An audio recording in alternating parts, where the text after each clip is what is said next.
नमस्कार विद्यार्थी मित्रांनो, इयत्ता 9वीच्या सर्व विद्यार्थी मित्रांचं आपल्या युट्यूब चॅनलवर सहर्ष स्वागत आहे। मुलांनो, वास्तव संख्या या दुसऱ्या प्रकरणातील सराव संख्या 2.3 आपल्याला या ठिकाणी शिकायचं आहे। खूप महत्त्वपूर्ण भाग आहे बेटा। तर कर्णींच्या कोटी म्हणजे काय, करणी म्हणजे काय, कोणत्या संख्या करणी आहेत, तर सजातीय करणी, विजातीय करणी आणि या करणीचं सरळ रूप देणे, करणींची बेरीज, वजाबाकी, गुणाकार, हे सर्व भाग आपल्याला या उदाहरण संग्रहामध्ये, या सराव संचामध्ये शिकायचा आहे। आणि याद्वारे आपल्याला विविध जे उदाहरणं दिलेले आहेत बेटा, हे सर्व आपल्याला या ठिकाणी शिकायचे आहेत। महत्त्वपूर्ण भाग आहे। हा सर्व भाग शिकण्याच्या अगोदर तुम्हा सर्व विद्यार्थी मित्रांना विनंती आहे की आपण जर या चॅनलवर नवीन असाल तर सर्व विद्यार्थी मित्रांनी आपल्या चॅनलला सबस्क्राईब करावं व सबस्क्राईब करून त्याच्या बाजूला जे बेलचं बटन आहे ते दाबावं, जेणेकरून मी पाठवलेले प्रत्येक व्हिडिओ तुमच्यापर्यंत सर्वात अगोदर पोहोचेल व आपण सर्वजण मिळून गणित या विषयाचा चांगल्या प्रकारे अभ्यास करू शकू बेटा। इयत्ता 5वी गणित ते इयत्ता 10वी गणित पर्यंतचा प्रत्येक सराव संच व प्रत्येक सराव संचामधील प्रत्येक गणित आपल्या चॅनलवर, आपल्या प्लेलिस्ट मध्ये उपलब्ध आहे। म्हणून आपण सर्व विद्यार्थी मित्रांनी आपल्या चॅनलला सबस्क्राईब करावं, ही सर्वांना विनंती आहे। तर बेटा, सराव संच 2.3 मधला पहिला प्रश्न आहे, पुढील करणींच्या कोटी सांगा। कोटी म्हणजे काय? ही जे करणीचं चिन्ह आहे, या करणीच्या चिन्हाच्या बाहेर जी संख्या दिलेली असते, तर ही संख्यामध्ये काय म्हणजे काय असते, या करणीची कोटी असते। म्हणजेच या घनमुळामध्ये 7 जे आहे, तर कोटी किती आहे बेटा? याची 3 कोटी आहे। अतिशय सोपा प्रश्न आहे। कोटी बरोबर आहे 3। आता इथं 5 वर्गमुळात 12 दिलं। जेव्हा इथं या वर्गमुळामध्ये कोणतंही चिन्ह, कोणतीही संख्या दिलेली नसते वर्गमुळाच्या मध्ये, तेव्हा म्हणजे हे काय असते? वर्गमूळ असते बेटा। या करणी चिन्हाच्या मध्ये कोणतंही चिन्ह जर नसेल तर ते काय असते? वर्गमूळ असते। म्हणजेच याची कोटी किती असते? वर्गमुळाची 2 असते बेटा। आता इथं या करणी चिन्हाच्या वर कोणतं चिन्ह दिलेलं आहे? 4 दिलेलं आहे। म्हणजेच याची कोटी किती आहे? कोटी 4 आहे। आणि या मधल्या संख्येला काय म्हणतात बेटा? करणीस्थ संख्या म्हणतात। काय म्हणतात? करणीस्थ संख्या।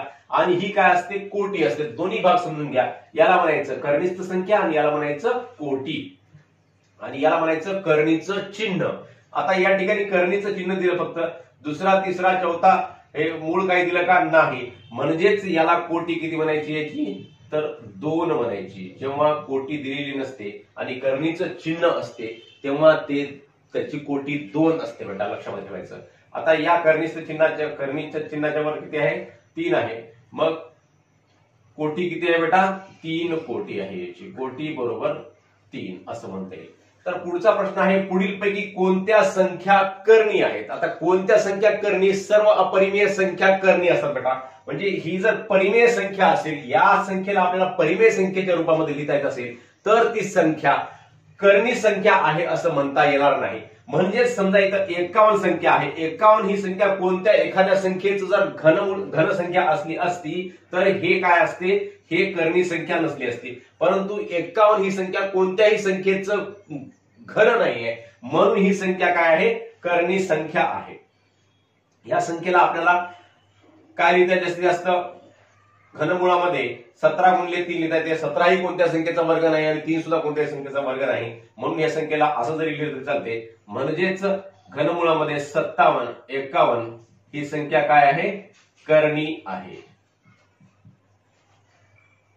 करणी आहे। आता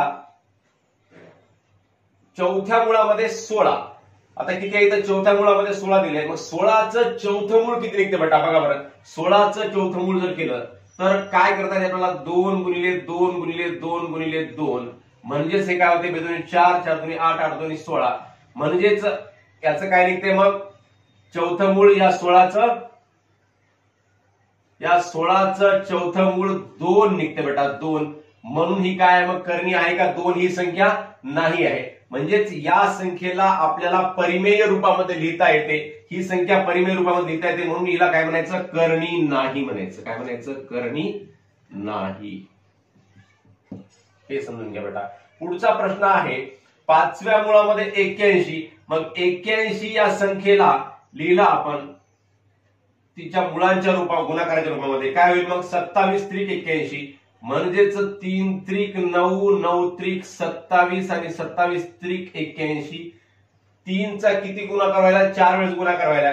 पण इथे किती मूळ आहे? 5वं मूळ आहे। म्हणजेच या 3चा गुणाकार 5 वेळेस जर असला असता, या ठिकाणी 4 वेळेस जर असला असता, तर आपण याला ही संख्या परिमेय आहे असं म्हणत होतो, परंतु पाचवं मूळ दिलेलं आहे बेटा या ठिकाणी, म्हणून ही संख्या कशी आहे, परिमेय नाही या ठिकाणी. म्हणून परिमेय नाही म्हणजेच काय आहे, ही कर्णी आहे, कर्णी आहे. म्हणजे ही जे कर्निस्थ संख्या आपण लिहिलेली आहे या ठिकाणी, कर्निस्थ संख्या आपण गुणाकाराच्या रूपामध्ये लिहिल्यानंतर या संख्येमधून परिमेय संख्या जर बाहेर निघत असेल आणि कर्णीचं चिन्ह जे आहे ते कर्णीचं चिन्ह जर राहत नसेल मग तर ही संख्या काय असते, परिमेय संख्या असते. मग अशी संख्या कर्णी नाही असं आपण म्हणत असतो. जसं आपण या ठिकाणी 2 हे उत्तर काढलं होतं, म्हणजे ही कर्णी नाही. मग आता वर्गमुळामध्ये 256, 256 ही संख्या बेटा कोणत्या संख्येचा वर्ग आहे, तर 16चा वर्ग आहे. म्हणजेच वर्गमुळात 256 बरोबर आहे, याला आपल्याला 16 असं लिहिता येते. म्हणून ही काय, कर्णी नाही असं आपल्याला म्हणता येते, कर्णी नाही. आता घनमुळामध्ये 64, घनमुळामध्ये 64 म्हणजेच काय बेटा, 64चं घनमूळ निघते. कसं निघते बघा बरं, 64ला आपण काय करायचं, कोणत्या संख्येच्या गुणाकाराच्या रूपामध्ये लिहू शकतो आपण, सहसा 4च्या, म्हणजे जी संख्या पूर्ण वर्ग संख्या आहे त्या संख्येच्या गुणाकाराच्या रूपामध्ये लिहिलं म्हणजेच 4च्या लिहिलं तर 4 गुणिले 4 गुणिले 4 4 चौक 16 16 चौक 64, म्हणजे त्याचं उत्तर काय निघते बेटा, तर 4 निघते याचं उत्तर. म्हणजे घनमुळामध्ये 4 गुणिले 4 गुणिले 4 म्हणजे 4चा 3 वेळेस गुणाकार आहे आणि याचं तिसरं मूळ आहे म्हणजेच घनमूळ आहे. मग याचं उत्तर काय निघते, 4. म्हणून ही काय होईल, मग आता ही सुद्धा कर्णी होईल का, राहणार नाही, कारण ही कशी संख्या आहे, परिमेय संख्या आहे, म्हणून याला म्हणायचं कर्णी नाही. तर कर्णी केव्हा असते, जेव्हा ती संख्या जशाला तशी अपरिमेय संख्या राहत असेल तर तेव्हा कर्णी असते, आणि ती संख्या जर त्या संख्येचं आपण परिमेय संख्येमध्ये रूपांतर करू शकलो तर ती संख्या कर्णी नाही असं म्हणायचं. सोपा भाग आहे. शेवटची संख्या 22/7, 22/7 ही संख्या कोणत्याही संख्येचं वर्ग संख्या आहे का, नाहीये, म्हणजेच ही संख्या काय आहे, मग कर्णी आहे बेटा, याला म्हणायचं कर्णी आहे. अतिशय सोपा भाग आहे, कर्णी आहे. पुढचा प्रश्न आहे, खालील जोड्यांपैकी कोणत्या कर्णींच्या जोड्या सजातीय व कोणत्या विजातीय आहेत हे ओळखा.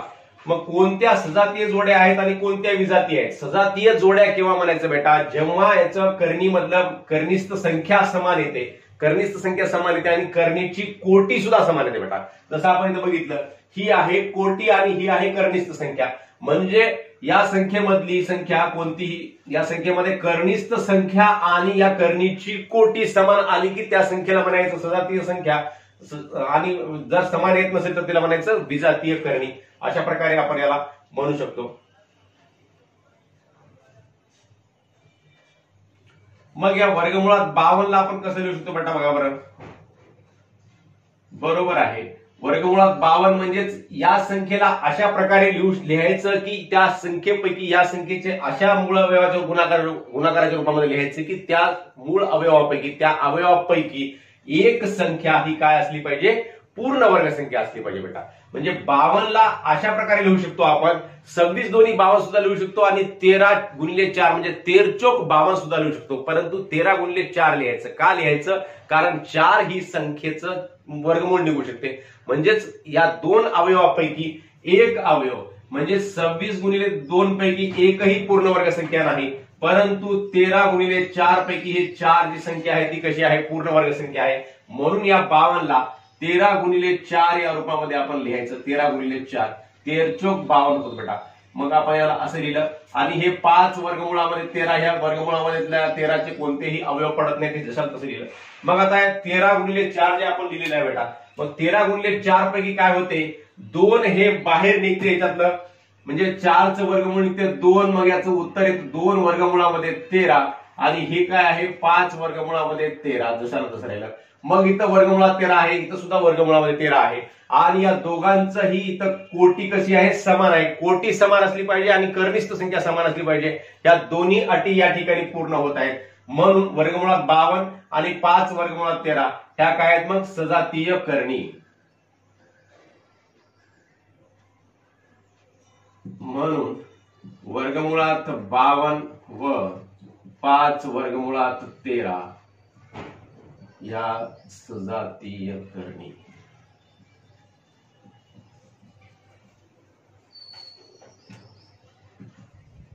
सजातीय कर्णी आहे. किंवा सजातीय करणी म्हणून सुद्धा आपण असं एका शब्दामध्ये लिहू शकतो या ठिकाणी बेटा, सजातीय करणी. आता इथं वर्गमुळात 68 सांगितलं आणि 5 वर्गमुळात 3 सांगितलं. तुम्हाला सांगितलेलं आहे संख्येचे अवयव पाडताना असे सहसा अवयव पाडायचे की त्या अवयवापैकी एक संख्या ही कशी असली पाहिजे, पूर्ण वर्ग संख्या असली पाहिजे. म्हणजेच 68 चे अवयव 34 गुणिले 2 सुद्धा पडतात आणि 17 गुणिले 4 17 चौक 68 सुद्धा होते. परंतु याला कसं लिहायचं मग आता 17 गुणिले 4 लिहायचं बेटा. म्हणजेच वर्गमुळामध्ये 17 गुणिले 4 आणि 5 वर्गमुळामध्ये 3 बरोबर आहे. 4 चं वर्गमूळ निघते 2 वर्गमुळामध्ये 17 आणि 5 वर्गमुळामध्ये 3. या ठिकाणी वर्गमुळातल्या संख्या ज्या आहेत या दोन्ही संख्या सजातीय आहेत का, नाही. म्हणजेच कर्निस्थ संख्या समान आणि या कर्णीची कोटी सुद्धा कशी समान आहे का, कर्णीची कोटी समान आहे परंतु कर्निस्थ संख्या समान नाही. म्हणून यांना काय म्हणायचं, विजातीय करणी. एवढे लिहिलं तरी चालते, विजातीय करणी म्हणून विजातीय करणी. आता तिसरी संख्या या ठिकाणी दिली 4 वर्गमुळात 18 आणि 7 वर्गमुळात 2. आता वर्गमुळातल्या 18 जी सांगितलेली आहे या वर्गमुळात 18 ला आपल्याला असं लिहिता येते बेटा, 4 वर्गमुळामध्ये 2 अवयवापैकी एक अवयव कसा असला पाहिजे, पूर्ण वर्ग संख्या असला पाहिजे असे अवयव पाडायचे. म्हणजेच 9 दोन्ही 18, 9 ही संख्या पूर्ण वर्ग संख्या आहे. मग याला कसं लिहिता येते, 9 दोन्ही 18 आणि 7 वर्गमुळात 2 दिशाला तसा बरोबर आहे. मग 9चं वर्गमूळ किती निघते, 3 निघते. म्हणजेच 4 गुणिले 3 आणि वर्गमुळामध्ये 2 आणि 7 वर्गमुळामध्ये 2 बरोबर आहे. 4 त्रिक किती बेटा, 12 वर्गमुळामध्ये 2 आणि 7 वर्गमुळामध्ये 2. आता या ठिकाणी दोन्ही ठिकाणी कसं आलेलं आहे, वर्गमुळात 2 वर्गमुळात 2 आलेला आहे. म्हणून या कोणत्या करणी आहेत, मग सजातीय करणी आहे.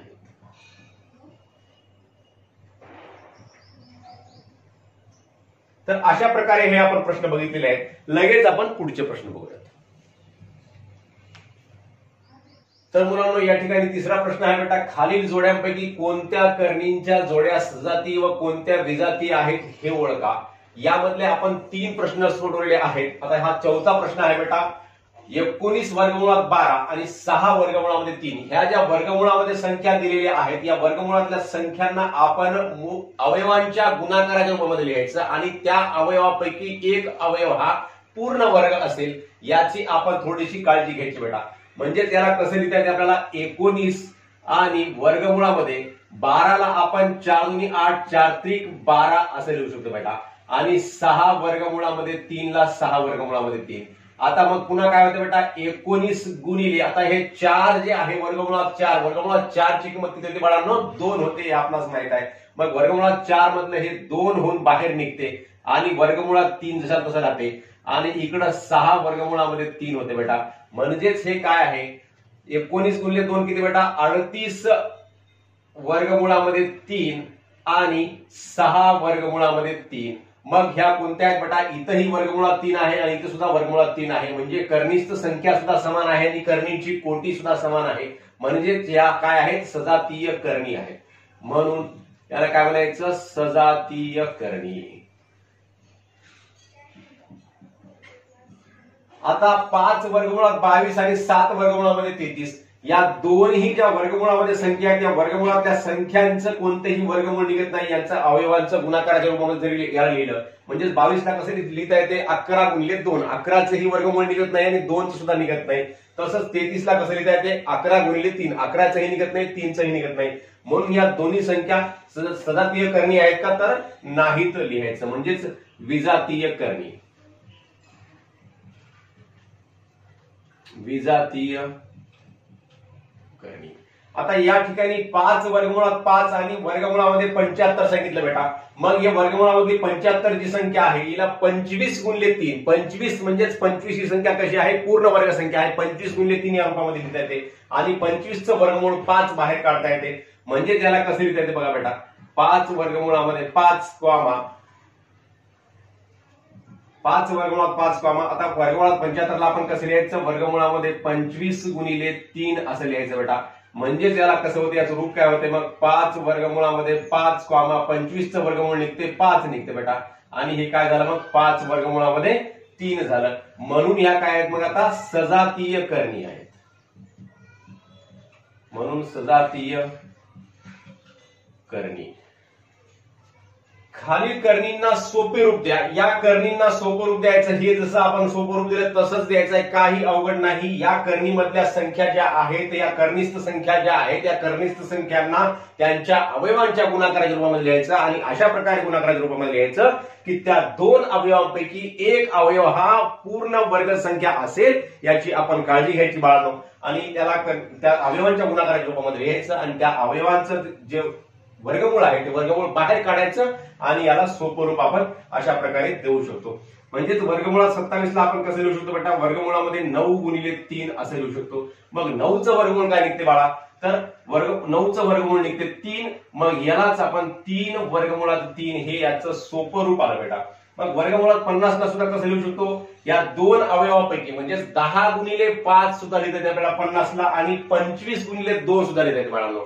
मग 25 गुणिले 2 लिहायचं, कारण 25 ही संख्या 5 या संख्येचं वर्ग आहे. म्हणजेच 25चं वर्गमूळ 5 आपल्याला काढता येते. म्हणजे याला 25 गुणिले 2 असं लिहिलं तर 25चं वर्गमूळ 5 बाहेर निघते आणि वर्गमुळामध्ये 2 कसं राहते, मध्ये राहते. 250 आहे. 250 पैकी याला सुद्धा कसं लिहिता येते आपल्याला, 25 गुणिले 10 लिहिता येते बेटा. 25 गुणिले 10 वर्गमुळामध्ये 25 गुणिले 10. मग 25चं वर्गमूळ इथं सुद्धा किती निघते बेटा, 5 निघते आणि वर्गमुळामध्ये 10 झाला तसा. म्हणजेच याला कसं लिहिलं आपण, 5 वर्गमुळामध्ये 10 असं लिहिलेलं आहे. आता 112 आहे बेटा. 112 ही संख्या कशा प्रकारे लिहिता येईल आपल्याला, तर 112 याचे जे अवयव पडतात ते अवयवापैकी एक अवयव हा कोणत्या संख्येचा वर्ग असेल, तर 112 ची अर्धी संख्या होते 56 होते. 56 ची अर्धी होते 28 होते. 28 ची अर्धी होते 14. 14 चे कोणत्याही संख्येचं वर्गमूळच्या रूपामध्ये लिहिता येत नाही. म्हणजेच आणि 4 ने भागला तर 4 2 8 2 उरले. म्हणजेच 112 ला आपल्याला 4 गुणिले 4 1 4 4 2 8 3 उरले तर 32 झाले. म्हणजे 4 8 32. म्हणजेच 4 गुणिले 28 असं लिहिता येते. आणि याला परत या 28 चे पुन्हा 4 7 28 अवयव पडतात. बरोबर आहे. वर्गमुळामध्ये 4 गुणिले 4 गुणिले 7 हे पडले बेटा. म्हणजेच याला 4 गुणिले 4 गुणिले 7. आता बघा बेटा, या वर्गमुळात 4 ची किंमत निघते 2 आणि या वर्गमुळात 4 ची किंमत सुद्धा किती निघते, 2 निघते. आणि हे वर्गमुळामध्ये 7 जसा तसं राहते. म्हणजेच याची किंमत किती निघाली या ठिकाणी, बेदोनी 4. 4 वर्गमुळामध्ये 7 अशी निघालेली आहे बेटा. तर अशा प्रकारे आपण याला लिहिलेलं आहे. म्हणजेच याला इथं आपण 16 गुणिले 7 सुद्धा याचे अवयव पाडू शकलो असतो, परंतु इथं 4 गुणिले 28 असं हे लिहिलं आपण आणि नंतर या 28 चे सुद्धा असे अवयव पडले की 4 गुणिले 7 पडले. मग हे 2 2 हे बाहेर आलेलं आहे. अशा प्रकारे आपण या ठिकाणी केलंय. मग 168 चे सुद्धा असेच आपण अवयव पाडायचे. 4 ने याला भागूयात, काय होते मग 4 गुणिले 4 चौक 16 आणि 4 2 8. बरोबर आहे. आता 4चं वर्गमूळ निघेल बेटा 2 आणि वर्गमुळामध्ये 42. 42 या संख्येला 42 या संख्येच्या अवयवापैकी कोणतीही संख्या पूर्ण वर्ग संख्या नाही. तर बेटा वर्गमुळात 4 गुणिले 42 या रूपामध्ये लिहिलं. म्हणजेच याच्या अवयवापैकी 4 ही एक अशी अवयव आहे की ती पूर्ण वर्ग संख्या आहे आणि मग 4चं वर्गमूळ 2 निघू शकते. म्हणून 4 गुणिले 42 रूपामध्ये लिहिलं आणि 42 चे परत कोणतेही अवयव पडत नाहीत की ज्यापैकी एक अवयव हा पूर्ण वर्ग संख्या असेल. म्हणून हे 42 ला 42 असंच राहते. म्हणजे याचं उत्तर मग 2 वर्गमुळामध्ये 42 होते. मग आता हे आपण अशा प्रकारे प्रश्न 4था सोडवलेला आहे. आता 5वा प्रश्न बेटा, खालील संख्यामधील लहान मोठेपणा ठरवा. ह्या ज्या संख्या सांगितलेल्या आहेत या संख्यामधला लहान मोठेपणा आता कसा ठरवायचा बेटा. एकतर लहान मोठेपणा ठरवण्यासाठी ह्या सर्व संख्या, या दोन्ही संख्या कशामध्ये पाहिजे, वर्गमुळामध्ये आपण घेऊन आपण याचा लहान मोठेपणा ठरवू शकतो. मग इथं 7 वर्गमुळामध्ये 2 आहे आणि इथं 5 वर्गमुळामध्ये 3 आहे. मग 7 ला वर्गमुळामध्ये घेण्यासाठी 7चा वर्ग काय बेटा 49. मग 49चं वर्गमुळामध्ये घेतलं म्हणजे वर्गमुळात 49 गुणिले 2 जर केलं तर म्हणजे काय होते, त्याची किंमत वर्गमुळामध्ये 98 होते. आणि ही संख्या सुद्धा 5चा वर्ग कोणता 25. मग 25 वर्गमुळामध्ये घ्यायचं, 25 गुणिले 3 किती होतात, वर्गमुळामध्ये 75 होतात. मग या दोन्ही संख्या बरोबर आपल्या समान एकाच म्हणजे त्या दोन्ही संख्या कर्णिस्थ होतात आणि कर्णीची कोटी सुद्धा कशी होते समान होते। मग अशा वेळेस यांची तुलना करणं सोपं जाते, म्हणजे कोणती संख्या मोठी कोणती संख्या लहान हे करणं सोपं जाते। अशा प्रकारे आपण याला करूयात, म्हणजे 7 या संख्येला वर्गमुळामध्ये घेतलं तर काय होतं बेटा 7 7 49 होतात आणि 49 गुणिले 2 आणि 5 5 5 25, 5 चा वर्ग कोणता होते 25, मग 25 घ्यायचं वर्गमुळामध्ये घेताना म्हणजे जे 5 काय होऊन जाते मध्ये 25 होऊन मध्ये जाते आणि 25 गुणिले 3 होते बेटा, म्हणजेच मग याचं उत्तर काय ते बेटा, तर वर्गमुळामध्ये 49 गुणिले 2 काय होतात या ठिकाणी वर्गमुळामध्ये 98 होतात आणि हे काय होते वर्गमुळामध्ये 75 होते बेटा, वर्गमुळामध्ये 25 3 75। मग आता 98 मोठे का 75 मोठे बेटा, तर 98 मोठे हे आपल्या सर्वांना कळते, मग वर्गमुळात 98 कडे आपण मोठा आहे हे आपण कडे चिन्ह दाखवू शकतो। या ठिकाणी दोन्ही संख्या कशा दिलेल्या आहेत वर्गमुळामध्ये दिल्यात, वर्गमुळात 247 आणि वर्गमुळामध्ये 274। तर या दोन संख्यांपैकी कोणती संख्या मोठी कोणती संख्या लहान हे आपण बघितल्याबरोबर सांगू शकतो बाळांनो, म्हणजेच वर्गमुळात 274 ही संख्या कशी आहे मोठी आहे। मग याला वर्गमुळामध्ये 247 मोठा आहे, वर्गमुळामध्ये 274 अशा प्रकारे आपण याला लिहू शकतो बेटा। पुढची संख्या आहे 2 वर्गमुळामध्ये 7 आणि वर्गमुळामध्ये 28। 2 वर्गमुळामध्ये 7 या 2 ला वर्गमुळामध्ये घ्यायचं आपल्याला, मग 2 चा वर्ग किती बेटा 4 होते, म्हणजेच याला कसं लिहू शकतो आपण वर्गमुळामध्ये 4 गुणिले 7 आणि वर्गमुळामध्ये 28। आता बघा बेटा काय होते हे वर्गमुळामध्ये 4 गुणिले 7 किती होतात 4 7 28 होतात आणि हे सुद्धा किती आहे बेटा वर्गमुळामध्ये 28च आहे, म्हणजे या दोन्ही संख्या कशा आहेत बेटा बरोबर आहेत, कोणतीही लहान नाही कोणतीही मोठी नाही। वर्गमुळात 28 बरोबर वर्गमुळामध्ये 28। आता 5 वर्गमुळात 5 आणि 7 वर्गमुळात 2 या दोघांची तुलना करायची आहे। मग 5 ला मध्ये वर्गमुळामध्ये न्यायचं, मग 5 चा वर्ग किती होतो बेटा 5 चा वर्ग होतो 25, 25 गुणिले 5 आणि 7 चा वर्ग होतो 49, 49 गुणिले 2 बरोबर आहे 25 5 किती वर्गमुळामध्ये 125 आणि 49 दोन्ही किती बेटा 98 वर्गमुळामध्ये 98। मग आता कोणती संख्या मोठी आहे 98 मोठी का 125 मोठी, तर 125 ही 98 पेक्षा मोठी आहे, मग 125 ही 98 पेक्षा मोठी आहे म्हणून या ठिकाणी 125 म्हणजेच कोणती 5 वर्गमुळामध्ये 5 ही मोठी आहे 7 वर्गमुळामध्ये 2 असं लिहावं लागते। इथं सुद्धा आपण लिहूयात या ठिकाणी 2 वर्गमुळामध्ये 7 बरोबर आहे वर्गमुळामध्ये 28। इथं लिहिलेलंच आहे आणि इथं सुद्धा आपण या संख्येची तुलना जर केली तर याला लिहिता येते आपल्याला 7 वर्गमुळामध्ये 2 म्हणजे वर्गमुळामध्ये 98 म्हणजे 7 वर्गमुळात 2 मोठा आहे 5 वर्गमुळामध्ये 3 अशा प्रकारे आपणास याला लिहिता येते बेटा। मग आता 4 वर्गमुळामध्ये 42 आणि 9 वर्गमुळामध्ये 2 या 4 ला सुद्धा परत काय करायचं मध्ये न्यायचं वर्गमुळाच्या मध्ये, म्हणजेच 4 चा वर्ग किती होतो बेटा तर 16 होतो, म्हणजेच वर्गमुळामध्ये 16 गुणिले 42 आणि 9 चा वर्ग होतो 81 आणि वर्गमुळामध्ये 81 गुणिले 2। मग 16 गुणिले 42 किती होते बेटा तर 16 दोन्ही 32, 32 ला 2 हातचे 3 16 चौक 64 आणि 3 67 वर्गमुळामध्ये 672 आणि वर्गमुळामध्ये 81 दोन्ही 162।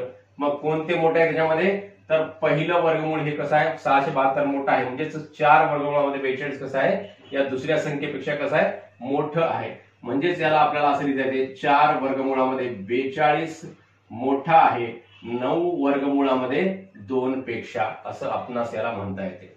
तर पुढची संख्या आहे 5 वर्गमुळात 3 आणि 9 या संख्येला सुद्धा काय करायचं आपण या संख्येला 5 ला वर्गमुळामध्ये दिल्यानंतर काय होते 25 होते, म्हणजेच वर्गमुळामध्ये 25 गुणिले 3 आणि 9 ला जर समजा वर्गमुळामध्ये नेलं तर काय होते वर्गमुळामध्ये 81 होते बेटा, म्हणजेच याचं रूपांतर काय झालं बरोबर आहे 25 त्रिक वर्गमुळामध्ये 75 आणि हे काय झालं वर्गमुळामध्ये 81 झालं।